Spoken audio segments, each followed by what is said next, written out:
नमस्कार मित्रों। हिंदू धर्म में गणेश चतुर्थी का विशेष महत्व है। शास्त्रों के अनुसार चतुर्थी तिथि भगवान श्री गणेश को समर्पित होती है। ऐसे में इस दिन भगवान श्री गणेश की विधि विधान से पूजा अर्चना की जाती है। गणेश चतुर्थी को प्रमुख जगहों पर भगवान गणेश की बड़ी प्रतिमा स्थापित की जाती है। इस प्रतिमा का 9 दिन तक पूजन किया जाता है। गणेश चतुर्थी के दिन कथा को पढ़ना और सुनना अनिवार्य माना गया है। तो आइए हम कथा का आरंभ करते हैं। एक बार महादेव जी पार्वती सहित नर्मदा के तट पर गए। वहाँ एक सुंदर स्थान पर पार्वती जी ने महादेव जी के साथ चौपर खेलने की इच्छा व्यक्त की। तब शिव जी ने कहा, हमारी हार जीत का साक्षी कौन होगा?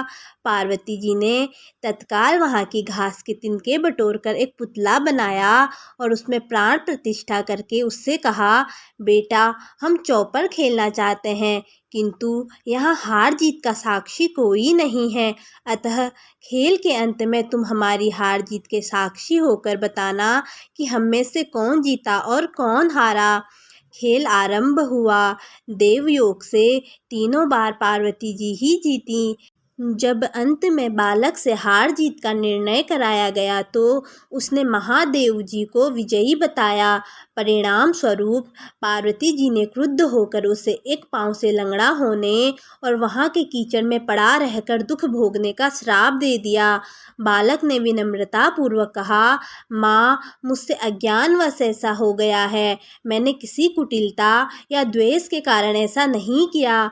मुझे क्षमा करें तथा श्राप से मुक्ति का उपाय बताएं। तब ममता रूपी माँ को उस पर दया आ गई और वे बोली, यहाँ नाग कन्याएं गणेश पूजन करने आएंगी। उनके उपदेश से तुम गणेश व्रत करके मुझे प्राप्त करोगे। इतना कहकर वे कैलाश पर्वत चली गई। 1 वर्ष बाद वहाँ श्रावण में नाग कन्याएं गणेश पूजन के लिए आई। नाग कन्याओं ने गणेश व्रत करके उस बालक को व्रत की विधि बताई। तत्पश्चात बालक ने 12 दिन तक गणेश जी का व्रत किया। तब गणेश जी ने उसे दर्शन देकर कहा, मैं तुम्हारे व्रत से प्रसन्न हूँ, मनोवांछित वर मांगो।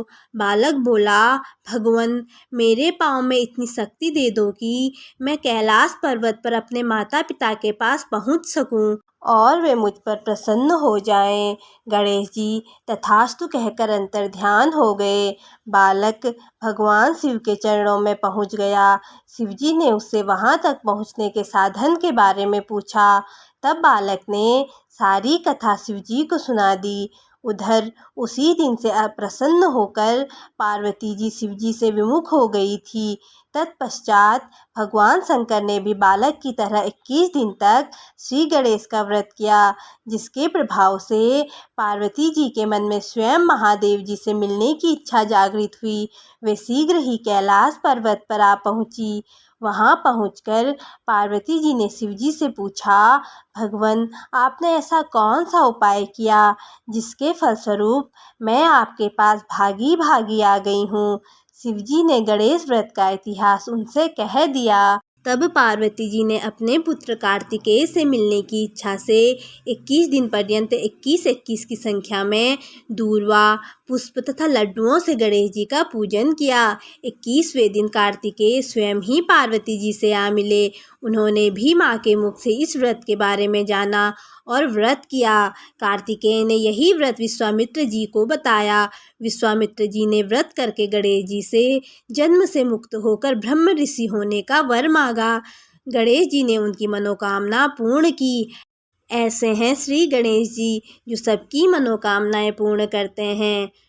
दोस्तों कथा कैसी लगी? अगर अच्छी लगी तो चैनल को लाइक, शेयर और सब्सक्राइब कर दीजिए। धन्यवाद।